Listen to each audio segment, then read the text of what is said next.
Technology made a big impact in affecting our lives. It's just that, on every age passed by, humans' curiosity keep on motivating different geniuses to create inventions that will further enrich different aspects of our daily lives, to be precise on our way of communication. Welcome! In our group's presentation, we will teach you about the effect of today's technology to our communication. The most primitive way of communication for humans are grunts, but in the end, it wasn't that great since one's grunts could tell another meaning. So, humans kept on thinking about different ways of communication. We learned how to use words and in different languages, but this seemed not enough for some of us, since we keep on thinking about things that might improve our way of communicating with one another.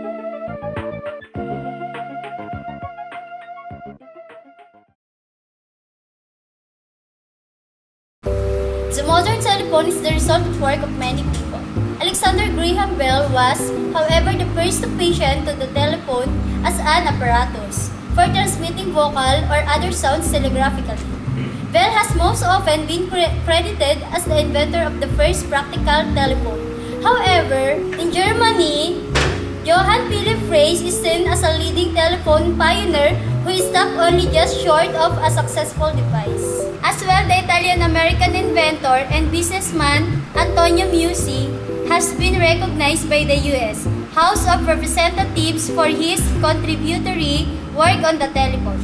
Several other controversies also around the question of priority of invention for the telephone. The Elisha Gray and Alexander Bell telephone controversies considers the question of whether Bell and Gray invented the telephone. Independently and, if not, whether Bell stole the invention from Gray. A subsequent counter-motion was unanimously passed in Canada's Parliament 10 days later, which declared Bell its inventor. This webpage examines critical aspects of both the parliamentary motion and the congressional resolution.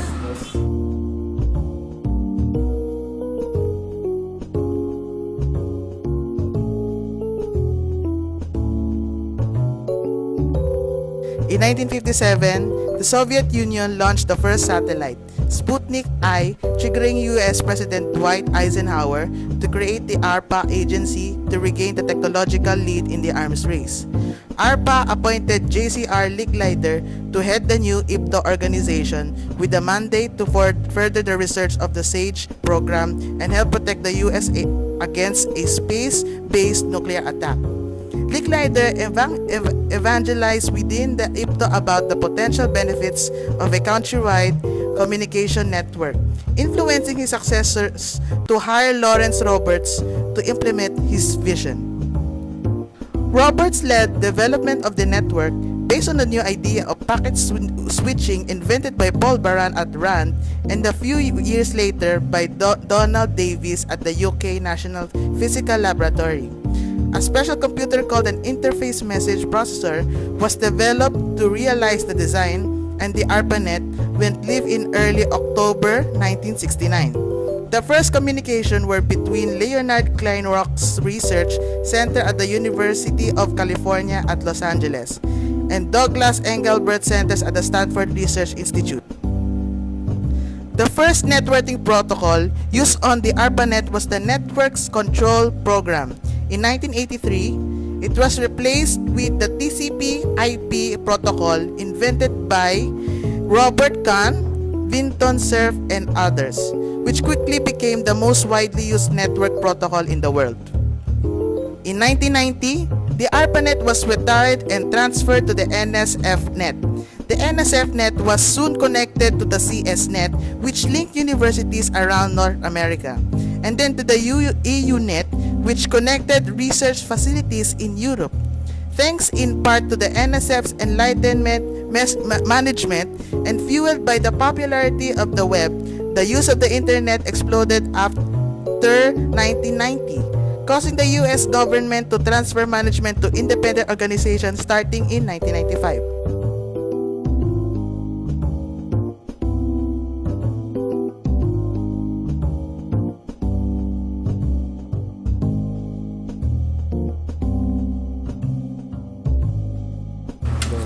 The technology Technology life cycle. Introduction. During this stage, you're likely to be pouring a lot of money into its development. Revenue levels are low as this is a time when radical innovations are introduced into the market.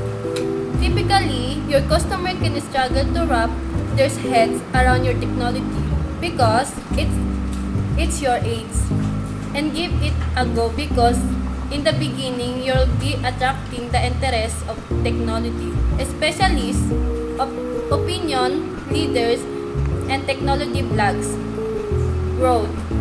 This is a time when you amass a pool of knowledge and new competence, leading a notable revenue levels despite the success experienced during the growth stage. The adoption rate of the market is still lagging behind. This is also the point where hype is at its highest and unrealistic expectations are made. Resulting is discontent among customers when the technology arrives on the market. Yet, as long your technology continues to evolve, expectations are met with the true value of the technology presenting itself to customers. However, there will be a period where further improvement will be hard to come by a better design and discovered, causing incremental variations to be made leading to the stage of your technology. Maturity. The maturity stage is where small improvements are made and new versions are realized in order to maintain sales volume. When the technology becomes familiar to the market, customers and product start agrees on general specification. This can change the focus from product innovation to developing better manufacturing technical, making mass production faster and cheaper. Decline. The technology has research its physical limits and sales don't increase with further R&D. Usually, a new replacement technology is readily available and your technology has become obsolete on the market.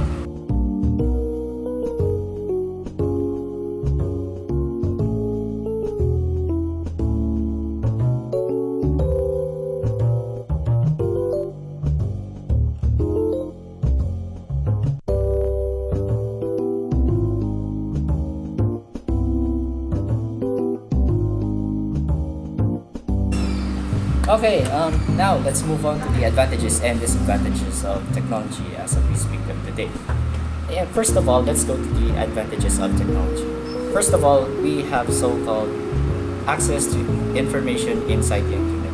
Nowadays, information can be everywhere inside the internet. Nobody owns the internet, and at the same time, all of us have a good decision or a free will decision to get any information as many as we want. And the second is improved communication. Remember, during the old times, we have a so-called snail mail, which is takes days. It takes days or weeks or months just to deliver one piece of letter to our receivers of the email. But now we have internet mail or electronic mail or email in short that can deliver a lot of mails with just a click, one click. All you need is to type your sentence and just send it to them via email, whatever their email is, and that's it. That's all you have to do. And third, we have what we call as educational convenience. Every single student are sometimes lazy enough to just stand by at their homes doing nothing. But now, with technology, we have a lot of online educations as of today. And with just a click of a button, they have all the information that they need and want. That's pretty much it. Now, with technology, a lot of advantages. But unfortunately, there's also such thing as disadvantages. And I've summarized it into three. Let's go with dependency.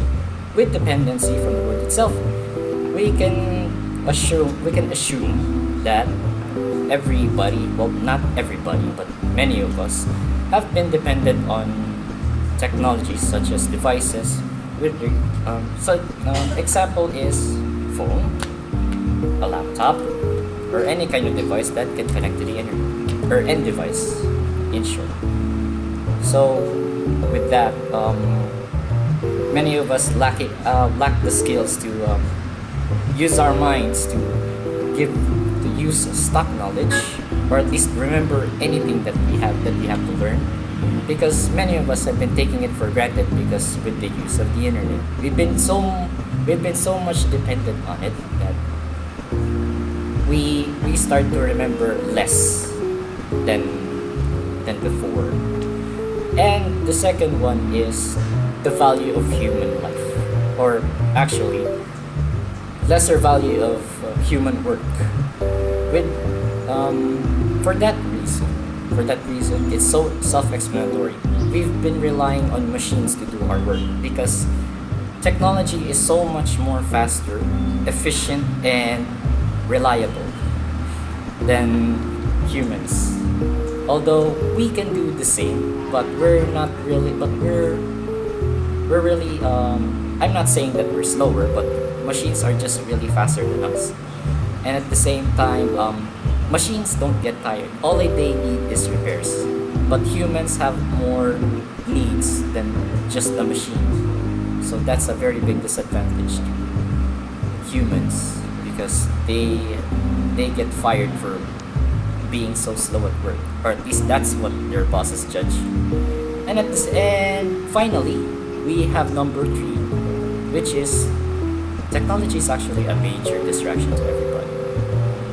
Remember, in this day and age with the internet, we have a thing, or at least we have such thing as games.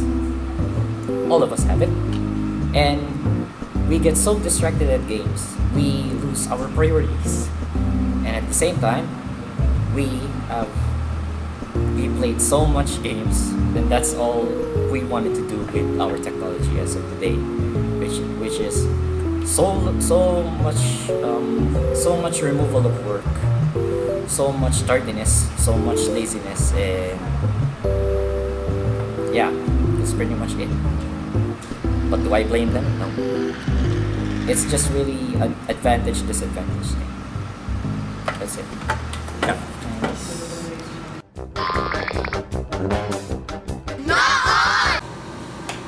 Hoy, yung pinapatol ko sa kuya mo, sinabi mo na ba? Opo, Nay! Dalaan mo!